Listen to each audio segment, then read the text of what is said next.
बात करते हैं आस्था की राह में प्रकृति की तरफ से पेश आने वाली मुश्किलों की, जिनकी वजह से आस्था की डगर पर चल रहे श्रद्धालुओं की राह कभी कभी बेहद मुश्किल हो जाती है। और जब बात चारधाम यात्रा यानी कि बद्रीनाथ, यमुनोत्री, गंगोत्री और केदारनाथ की यात्रा की हो, तो आस्था की ये राहें किसी भी लिहाज से आसान नहीं है। हर रास्ते परीक्षा सामने खड़ी है। हालांकि खराब मौसम के बावजूद तीर्थ यात्रियों की आस्था में कोई कमी नहीं आई है। उनके हौसले और प्रशासनिक तैयारियों की मदद से आस्था के आगे प्रकृति भी नतमस्तक हो गई है। कड़ाके की सर्दी, बर्फबारी के बावजूद चारधाम यात्रा जारी है। किसी तरह की अनहोनी को टालने के लिए पैदल मार्ग लंचोली और केदारनाथ के बीच कई किलोमीटर तक मैट बिछा दी गई है, ताकि बिना किसी रुकावट के शिव भक्त अपने बाबा के दर्शन कर पाएं।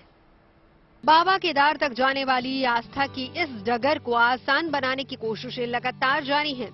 भोलेनाथ के दर्शन की चाह रखने वाले श्रद्धालुओं की इच्छा पूरी करने के लिए पैदल मार्ग लंचोली और केदारनाथ के बीच कई किलोमीटर तक मैट बिछा दिया गया है। चलते रहो बस, चलते रहो। आ जाओ भैया, आ जाओ चलते रहो। 11वें ज्योतिर्लिंग भगवान केदारनाथ धाम में आए दिन बर्फबारी हो रही है। मौसम के इस बदलते मिजाज की वजह से पैदल मार्ग लंचोली से केदारनाथ तक ही पैदल यात्रा बेहद मुश्किल हो गई है। लगातार हो रही बर्फबारी की वजह से हिमखंड जोन भैरव और कुबेर गदेरा में रास्ता फिसलन भरा हो गया है, जिसकी वजह से घोड़े, खच्चर और यात्रियों के फिसलने का खतरा भी मंडरा रहा है। ऐसे में किसी तरह का हादसा न हो जाए, इसके लिए करीब 4 किलोमीटर के रास्ते पर बर्फ के ऊपर मैट की व्यवस्था की गई है, ताकि आस्था की इस डगर पर चल रहे शिव भक्तों की राह आसान हो सके। आराम से, आराम से, आराम से चलते रहो, चलते रहो, मत चलते रहो। आ जाएगा, आ जाएगा। किसके पास में? हाँ, पुटा को दे देंगे।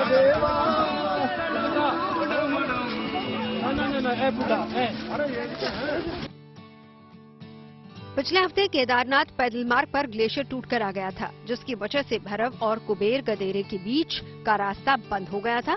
ग्लेशियर टूटने की इस घटना से चारधाम यात्रा प्रभावित हुई।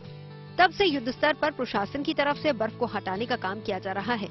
काफी हद तक ग्लेशियर की वजह से पैदल मार्ग पर आई बर्फ की सफाई कर दी गई है।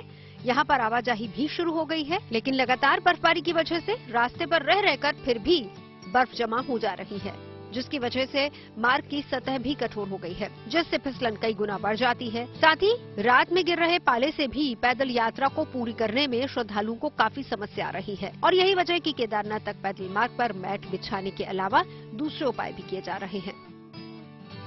पिछले सप्ताह 2 बार कुबेर और भैरव ग्लेशियर पे जो ग्लेशियर आया था, उससे हमारी जो यात्रा उस पर व्यवधान भी हुआ था। परंतु काफी अधिक संख्या में मजदूर लोगों ने बहुत ही विकट परिस्थितियों में लगातार काम करके उस रास्ते को ठीक किया है। और हमारी जो फोर्सेज हैं, भले वो एनडीआरएफ हो, एसडीआरएफ हो, डीडीआरएफ हो, पुलिस विभाग हो, उन्होंने प्रत्येक यात्री को एक को रास्ता पार कराने में दिन रात वहाँ पे खड़े रहकर काम किया है, जिसके लिए सराहनीय उन्होंने अपना कार्य किया है। और पीडब्ल्यूडी के द्वारा अभी भी रास्ते को और बेहतर करने के लिए कार्य जारी है। और घोड़े की जो मूवमेंट था वो केदारनाथ तक सुचारू किया जा चुका है, जिससे कि माल आदि जो या व्यवसायियों का है या केदारनाथ पुनर्निर्माण का है, उसका भी आवागमन शुरू हो चुका है। प्रशासन की तरफ से बाबा केदार की यात्रा पर आने वाले श्रद्धालुओं से पैदल दूरी पूरी सावधानी के साथ करने की अपील की गई है। इसके अलावा पैदल मार्ग पर तैनात एसडीआरएफ, एनडीआरएफ के जवान बच्चों और बुजुर्गों का हाथ पकड़कर रास्ता पार करवाते नजर आ रहे हैं, ताकि किसी तरह की अप्रिय घटना न हो। Bureau report, good news today.